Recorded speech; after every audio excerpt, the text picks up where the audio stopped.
Meu nome é Isadora Lemos, eu tinha 33 anos, e naquele dia específico eu estava exausta, irritada e perigosamente lúcida. Eu descobri que seria demitida enquanto segurava um copo de plástico com suco de uva morno, em pé, num canto apertado do salão de treinamentos da empresa da família. O ar-condicionado fazia barulho, mas não funcionava direito, exatamente como metade das decisões que meu pai tomava. A empresa se chamava Lemos e Associados. Não era pequena. Não era modesta. Mas também não era genial como meu pai gostava de repetir. Eu trabalhava ali havia 7 anos. 7 anos entrando mais cedo, saindo mais tarde, cobrindo erros alheios e sendo chamada de promissora, aquela palavra que nunca vem acompanhada de poder real. Naquele dia, eu tinha acabado de apresentar um relatório apontando 3 riscos claros de mercado. Falei com calma, dados organizados, exemplos reais. O silêncio que se seguiu não foi de reflexão. Foi de incômodo. Meu pai, Roberto Lemos, 60 anos, terno caro e ego ainda mais caro, pigarreou. Isadora, ele disse, sorrindo para os diretores, você pensa demais. Alguns riram. Eu não. 2 horas depois, a secretária me chamou para a sala dele. Não foi surpresa. O tom da mensagem já vinha pronto para humilhação educada. A sala tinha paredes de vidro, móveis impecáveis e aquela iluminação branca que fazia qualquer conversa parecer um interrogatório elegante. Meu pai não me mandou sentar. Isso também dizia muito. Eu tomei uma decisão, ele começou. Cruzei os braços, não por desafio, mas para me segurar inteira. A empresa precisa de alguém mais firme, ele continuou. Alguém que não complique o óbvio. Sorri. Um sorriso curto. Econômico. O óbvio costuma falir empresas, respondi. Ele respirou fundo, como quem se decepciona com uma criança teimosa. Você nunca foi boa o suficiente para liderar nada aqui, disse, finalmente. Eu tentei te proteger, mas você insiste em se colocar num lugar que não é seu. Ali estava. Não a demissão. A sentença. Ele deslizou um envelope sobre a mesa. Tudo muito organizado. Tudo muito frio. Você está fora, concluiu. E é melhor assim. Peguei o envelope. Levantei. Agradeci. Sim, agradeci. Não porque estava grata, mas porque aquele obrigada soou como uma provocação educada demais para ele perceber. Saí da empresa com a postura intacta e o coração em frangalhos organizados. Não chorei. Não ali. Chorar no prédio da família era uma regra silenciosa que eu nunca quebraria. No ônibus lotado, sentada num banco duro, observei pessoas voltando para casa, reclamando da vida, rindo alto. Pensei no quanto meu pai acreditava que eu sairia dali derrotada, pedindo ajuda, diminuída. Foi quando ri sozinha. Um riso baixo, quase indecente. Porque ele não fazia ideia do quanto eu conhecia aquela empresa. Nem do quanto eu conhecia o mercado que ele desprezava. Nos meses seguintes, minha vida encolheu e expandiu ao mesmo tempo. Troquei salas envidraçadas por mesas compartilhadas. Troquei cargos vazios por trabalho real. Trabalhava durante o dia como analista freelancer para pequenas empresas e à noite revisava contratos, estudava movimentos do setor, observava concorrentes. Dormia pouco. Pensava muito. E, pela primeira vez em anos, ninguém me mandava ficar quieta. O humor vinha da ironia. Da liberdade inesperada. Da certeza incômoda de que eu estava melhor fora do que dentro. 6 meses depois, quando recebi um convite para um grande jantar de gala da indústria, quase deletei o e-mail. Achei que fosse engano. Não era. O convite trazia meu nome completo, escrito com um título que meu pai dizia que eu nunca teria. E naquele instante, sentada sozinha no meu apartamento simples, eu entendi. Na noite em que aceitei o convite para o jantar de gala, eu não dormi. Não por ansiedade boba, mas por excesso de pensamento. Meu cérebro parecia uma sala cheia de gente falando ao mesmo tempo, cada ideia levantando a mão e exigindo atenção imediata. Eu me senti alerta, desconfiada e estranhamente divertida com tudo aquilo. Meu apartamento continuava o mesmo, pequeno, silencioso demais depois das 10 da noite, com a geladeira fazendo um barulho irregular que eu fingia não ouvir. A diferença era interna. Eu não me sentia mais diminuída. Sentia-me em observação. Como alguém que ainda não entrou no jogo, mas já estudou o tabuleiro inteiro. O convite não vinha assinado pela empresa do meu pai. Isso era importante. Vinha da Aurora Group, a maior concorrente direta da Lemos e Associados.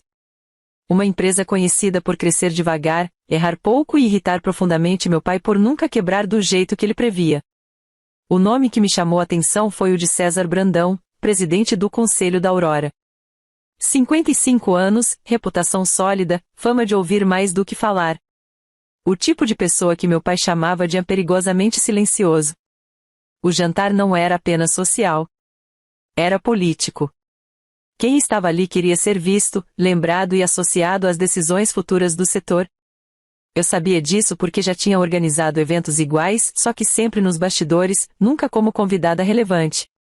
Naquela semana, preparei-me como quem se prepara para uma negociação, não para uma festa. Revisei números, aquisições recentes, erros estratégicos do mercado. Não porque eu pretendia impressionar alguém, mas porque eu não queria ser pega despreparada. No dia do evento, cheguei cedo demais. Um hábito antigo. Preferia observar as pessoas entrando do que chegar quando todos já estavam confortáveis demais para errar. O salão era amplo, elegante, com iluminação calculada para parecer espontânea. Garçons circulavam com taças caras e sorrisos treinados. E, como esperado, vi meu pai logo na entrada, rodeado por conhecidos, contando alguma história onde ele claramente era o herói. Não me aproximei. Ainda não. Fui abordada por Helena Duarte, diretora de operações da Aurora. 42 anos, postura firme, olhar direto. Ela não me cumprimentou como alguém que a ouviu falar. Falou como quem já tinha analisado. Você demorou, disse ela, sorrindo de lado. Eu gosto de ver quem chega antes de decidir quem merece atenção, respondi. Ela riu. Um riso curto, honesto. Conversamos por quase uma hora. Nada explícito. Nada comprometedor. Falamos de mercado, de pessoas, de erros repetidos. O humor surgia naturalmente quando eu citava decisões ruins que todos conheciam, sem nunca citar nomes. Em algum momento, César Brandão se aproximou. Não interrompeu. Apenas ouviu. Você sabe que seu pai não gosta de nós, ele disse, quando finalmente falou. Ele não gosta de ninguém que não possa controlar, respondi, sem hesitar. Silêncio. Não constrangedor. Avaliativo. 2 dias depois, recebi o telefonema. Não era proposta. Era convite para conversar. Em horário comercial. No prédio da Aurora. Cheguei preparada para ouvir um vamos ver. Saí com um contrato temporário de consultoria estratégica, metas claras, prazos definidos e uma cláusula importante. Se eu entregasse resultados mensuráveis, teria poder real. Nada de cargo alto. Nada de anúncio. Comecei pequena, oficialmente invisível. E foi ali que tudo começou de verdade. Minha rotina ficou brutal. De manhã, ainda atendia clientes menores para manter o fluxo mínimo de renda. À tarde, mergulhava nos relatórios da Aurora. À noite, revisava decisões passadas da empresa do meu pai, não por ressentimento, mas por estudo. O humor surgia quando eu percebia padrões ridículos. Decisões repetidas. Orgulhos travestidos de estratégia. Avisos ignorados porque vinham da pessoa errada. No segundo mês, propus algo simples e impopular, parar de tentar parecer maior do que a empresa era. Reposicionar. Cortar excessos. Assumir limites. Houve resistência. Sempre há. Isso parece pequeno demais, disse um dos diretores. Pequeno é fingir grandeza sem sustentação, respondi. O plano foi aprovado com ajustes. Nada rápido. Nada milagroso. Implementação lenta, cheia de atritos. Algumas pessoas me testaram. Outras me ignoraram. Eu permaneci. O primeiro resultado veio discreto. Depois outro. Depois mais um. Não foi explosão. Foi consistência. No quarto mês, passei a ser chamada para reuniões que não estavam no meu escopo inicial. No quinto, começaram a pedir minha opinião antes de decidir. Não porque gostavam de mim, mas porque funcionava. Foi quando cometi meu primeiro erro real. Confiei demais em uma promessa de parceria externa. Não revisei um detalhe operacional crucial. O atraso custou dinheiro, reputação e noites sem dormir. Assumi. Corrigi. Aguentei as consequências. E, estranhamente, isso me fortaleceu. Você não se escondeu, disse Helena depois. Pouca gente faz isso. No sexto mês, César me chamou para uma reunião reservada. Nenhum documento sobre a mesa. Nenhuma formalidade excessiva. Estamos mudando, ele disse. E precisamos de alguém que não tenha medo de contrariar. Respirei fundo. Não sorri. Não comemorei. Isso tem custo, respondi. Tem, ele concordou. Para todos. Quando aceitei o cargo de diretora executiva, ainda não era pública. Mas já era irreversível. Meu nome começou a circular. Meu pai começou a ouvir. E o primeiro telefonema dele veio naquela mesma semana. Não atendi. Porque, naquele momento, eu já sabia. A próxima vez que nos veríamos não seria numa sala fechada. Seria diante de todos. O anúncio oficial saiu numa segunda-feira chuvosa, dessas em que a cidade inteira parece de mau humor por antecedência. Eu estava sentada na sala de reuniões da Aurora Group, olhando para a tela grande na parede enquanto o departamento de comunicação revisava, pela quarta vez, o texto do comunicado.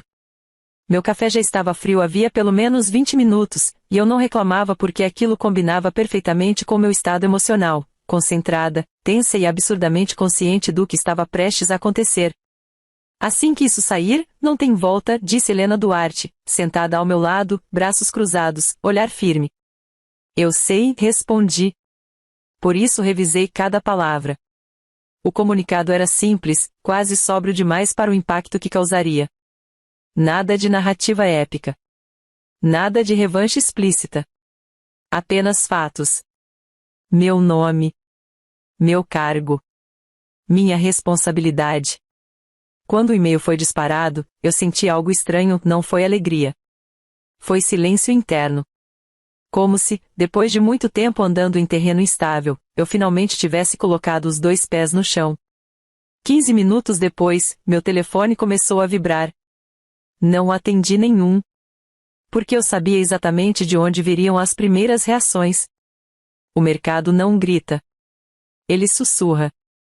As mensagens começaram educadas. Parabéns pelo novo desafio. Movimento interessante. Corajoso. As ligações, nem tanto. Você enlouqueceu? Perguntou um antigo fornecedor, em tom meio rindo, meio assustado. Você sabe que seu pai vai reagir mal. Eu sei, respondi. Por isso aceitei. O humor surgia nesses momentos. Não gargalhadas, mas aquela ironia interna de quem percebe que o medo alheio é sempre maior do que o perigo real. No fim da tarde, Helena entrou na minha sala sem bater. Ele já sabe, disse. Claro que sabe, respondi. Ele sabe de tudo que o incomoda.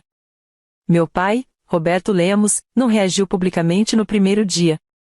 Isso, por si só, já era uma reação. Ele sempre acreditou que o silêncio estratégico era sinal de controle. Só que, dessa vez, era apenas atraso. 2 dias depois, veio o primeiro movimento. Uma coluna discreta em um portal do setor. Nada assinado diretamente por ele, claro. Meu pai nunca sujava as próprias mãos quando podia terceirizar a sujeira. O texto questionava minha experiência real em liderança. Citava minha passagem curta e pouco expressiva pela empresa da família. Usava palavras como a aposta arriscada e a movimento emocional. Li aquilo sentada no sofá do meu apartamento, rindo sozinha. Emocional, murmurei. Sempre essa palavra. No dia seguinte, surgiram comentários em eventos, cochichos em corredores, sorrisos tortos. Você acha que ela aguenta? É muita responsabilidade para alguém tão recente. Isso é claramente uma provocação ao pai. Nada disso era surpresa. O que me surpreendeu foi o quanto tentaram me testar. Na primeira reunião pública com grandes parceiros, fui interrompida mais vezes do que o normal. Perguntas óbvias vinham com um tom disfarçado de desafio. Comentários atravessados surgiam onde não deveriam. Você tem certeza desses números? Perguntou um executivo com um meio sorriso. Absoluta, respondi. Eles vêm sendo ignorados há anos. Talvez por isso pareçam estranhos agora. Alguns riram. Outros engoliram seco. Meu pai apareceu pela primeira vez 3 semanas depois. Um congresso nacional da indústria. Auditório cheio. Palco grande. Luzes fortes. Plateia conhecida. Eu sabia que ele estaria lá. Ele sabia que eu estaria lá. Ainda assim, quando nossos olhares se cruzaram, houve um segundo inteiro de desequilíbrio. Foi rápido. Mas foi suficiente. Ele estava no palco quando fez o comentário. Precisamos tomar cuidado com modismos de liderança, disse, olhando para a plateia, não para mim. Nem toda mudança é evolução. Às vezes, é apenas vaidade disfarçada. O público murmurou. Eu respirei fundo. Não levantei a mão. Não interrompi. Não sorri. Esperei minha vez. Quando subi ao palco, minutos depois, senti algo diferente, clareza absoluta. Não era raiva. Era precisão. Concordo plenamente, comecei. Modismos são perigosos. Especialmente quando são usados como desculpa para não evoluir. Algumas pessoas riram. Outras prenderam a respiração. Liderança não é cargo, continuei. É consequência. E consequência vem de decisões que funcionam, não de sobrenomes que pesam. Ali, o silêncio foi real. Não educado. Não confortável. Meu pai manteve a postura, mas eu o conhecia bem demais. Aquela rigidez não era confiança. Era controle escorrendo pelos dedos. Depois daquele dia, a pressão aumentou. Clientes antigos da Aurora receberam ligações amigáveis. Parceiros começaram a hesitar. Um contrato quase caiu, e caiu porque eu não aceitei ceder a chantagens sociais. Assumi a perda. Você poderia ter evitado isso, disse Helena. Poderia, respondi. Mas pagaria mais caro depois. As noites ficaram mais longas. Dormia mal, sonhava com reuniões que nunca terminavam. Mesmo assim, seguia. O humor vinha em pequenas coisas. No exagero das tentativas de me diminuir. Na previsibilidade dos ataques. Na ironia de ser chamada de matura por pessoas que não aceitavam perder controle. Meu pai tentou falar comigo. Ligou. Mandou mensagens. Pediu intermediários. Ignorei todos. Até o convite chegar. Um jantar fechado. Executivos-chave. Investidores importantes. E o nome dele estava na lista. Quando aceitei, Helena me olhou em silêncio. Tem certeza? Tenho, respondi. Algumas conversas precisam de plateia. Naquela noite, enquanto me arrumava, senti algo que não sentia havia meses, nervosismo real. Não medo. Expectativa. Porque eu sabia. Não seria mais sobre cargo. Nem sobre empresa. Nem sobre mercado. Seria sobre quem sustenta o próprio nome quando o sobrenome deixa de proteger. E eu estava pronta. O jantar aconteceu numa quinta-feira à noite, num salão alto demais para conversas confortáveis e silencioso demais para mentiras mal contadas. As mesas redondas estavam dispostas com uma precisão quase ofensiva, como se alguém tivesse decidido que até o desconforto precisava ser organizado. Eu cheguei 10 minutos atrasada de propósito. Não por arrogância. Por estratégia. Chegar atrasada naquele ambiente significava 2 coisas. Primeiro, que todos já estavam sentados. Segundo, que minha entrada seria percebida sem que eu precisasse anunciar nada. Eu me sentia controlada, alerta e estranhamente tranquila. Usei um vestido simples, elegante demais para parecer esforço, discreto demais para parecer submissão. Nada que gritasse poder. tudo que sugerisse permanência. Meu pai, Roberto Lemos, estava sentado à mesa central. Ria alto. Ria como quem precisa ocupar espaço para não ser engolido pelo próprio silêncio recente. Quando me viu, o riso dele atrasou meio segundo. Foi sutil. Mas eu vi.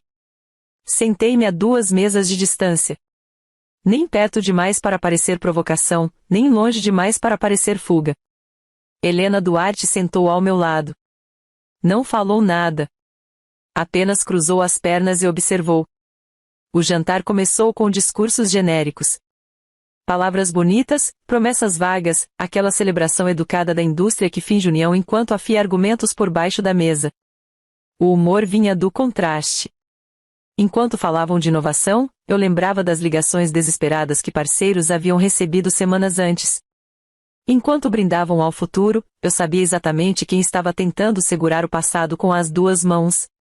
O primeiro movimento do meu pai foi educado demais para ser inocente.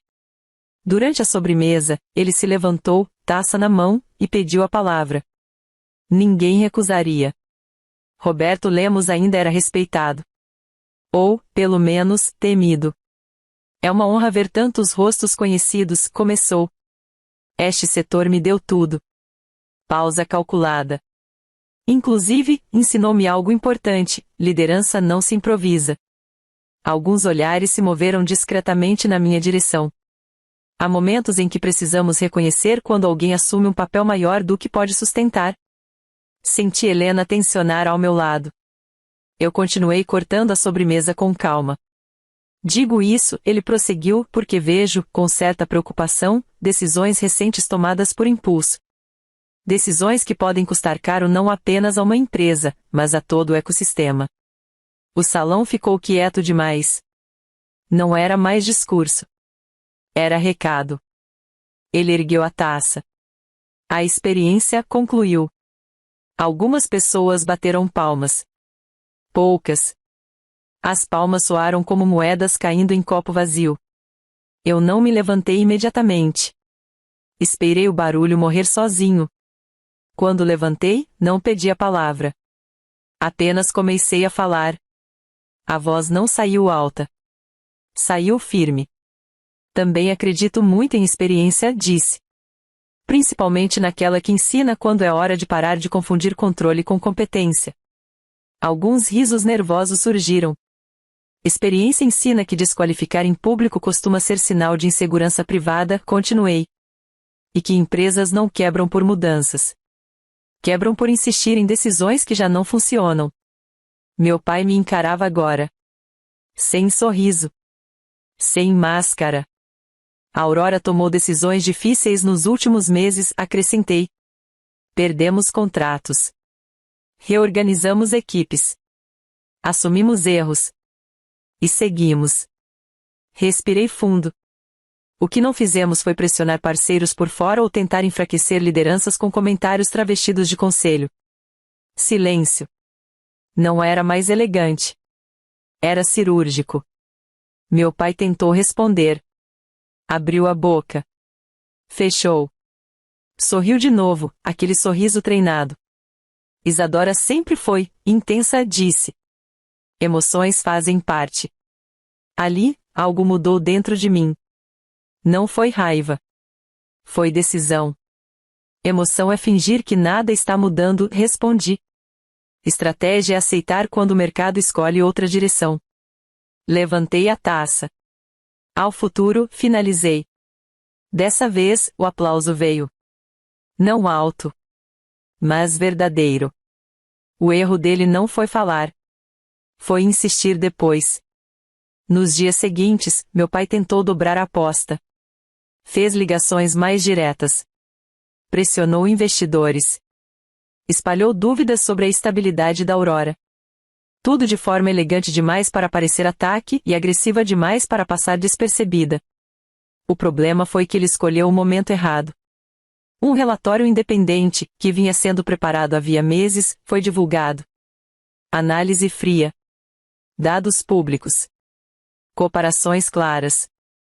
A Aurora parecia estável. Crescendo. A Lemos e Associados, estagnada. endividada além do discurso. Nada foi exposto por mim. Nada foi vazado. Nada foi armado. Foi apenas consequência. Quando um investidor importante recuou da empresa do meu pai, o telefone tocou. Atendi dessa vez. Você está feliz agora? Ele perguntou. Estou responsável, respondi. Você me expôs. Você se expôs, corrigi. Houve um silêncio pesado. Eu te protegi a vida inteira, ele disse. Você me conteve, respondi. E confundiu isso com proteção. Desliguei antes que ele dissesse algo que não pudesse voltar atrás. Naquela noite, sentei sozinha no sofá do meu apartamento, o mesmo de sempre. O mesmo barulho da geladeira. O mesmo espaço pequeno. Mas eu não era mais a mesma. Sabia que a virada estava em andamento. E que o custo ainda não tinha terminado de chegar. Porque toda queda lenta tenta se segurar em alguém.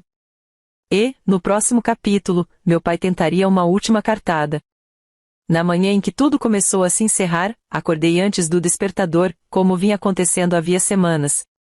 A diferença é que, naquele dia, eu não senti o peso imediato no peito. Senti algo mais estranho, calma. Não alívio. Calma. Era como se meu corpo tivesse entendido antes de mim que o ciclo estava chegando ao fim. Cheguei à sede da Aurora Group cedo demais. O prédio ainda estava meio vazio, os corredores silenciosos, o cheiro de café recém-passado misturado com limpeza. Gosto desse horário.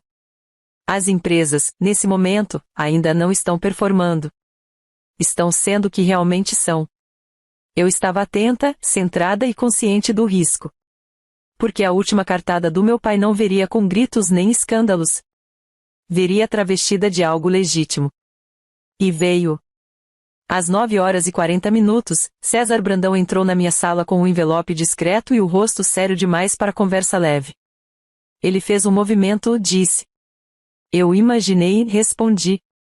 Meu pai havia acionado antigos contatos e provocado uma auditoria externa sobre decisões recentes da Aurora. Nada ilegal. Nada forçado.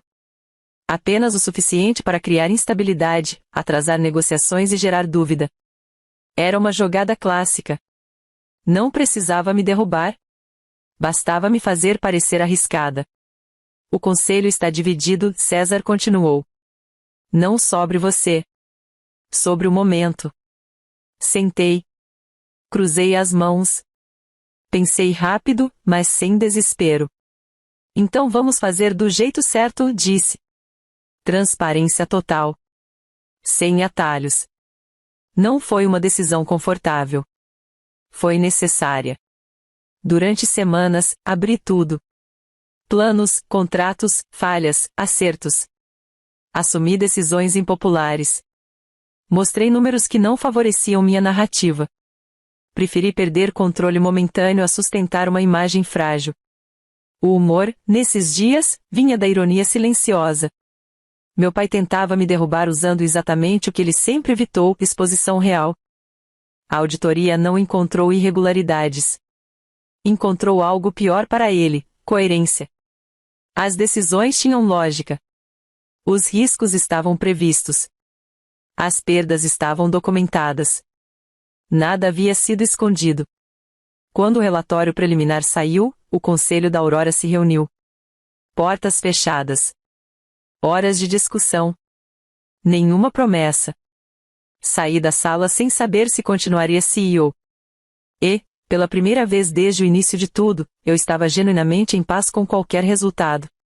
Na mesma semana, algo aconteceu do outro lado. A Lemos e Associados anunciou um reposicionamento urgente. Mudanças tardias. Discurso defensivo. Investidores inquietos. Parceiros cansados. Meu pai havia apostado tudo na minha queda. E esquecido de cuidar da própria casa. O Conselho da Aurora decidiu numa sexta-feira à noite. Não houve discurso bonito. Apenas fatos. Você fica, disse César.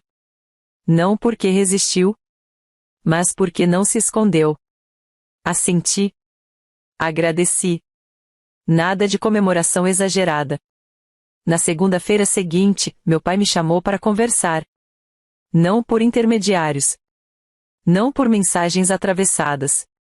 Queria me ver. Aceitei. Nos encontramos em um café discreto, longe de eventos, longe de plateias. Ele parecia menor. Não fisicamente. Internamente. Eu perdi, disse ele, direto. Não respondi. Você escolheu errado. Ele me olhou como se aquela frase doesse mais do que qualquer ataque. Eu só queria te proteger e insistiu. Respirei fundo. Proteção que sufoca vira controle, disse. E controle gera exatamente o que você mais teme, perda. Ele ficou em silêncio por um longo tempo. Não havia mais argumento. Não havia mais palco. O que você quer agora? Perguntou. Sorri. Um sorriso leve. Sem ironia. Nada, respondi. Já tenho o que precisava. Levantei. Paguei o café. Não houve abraço. Não houve cena. Apenas encerramento. Nos meses seguintes, a Aurora cresceu com cautela. Nada explosivo. Nada fantasioso.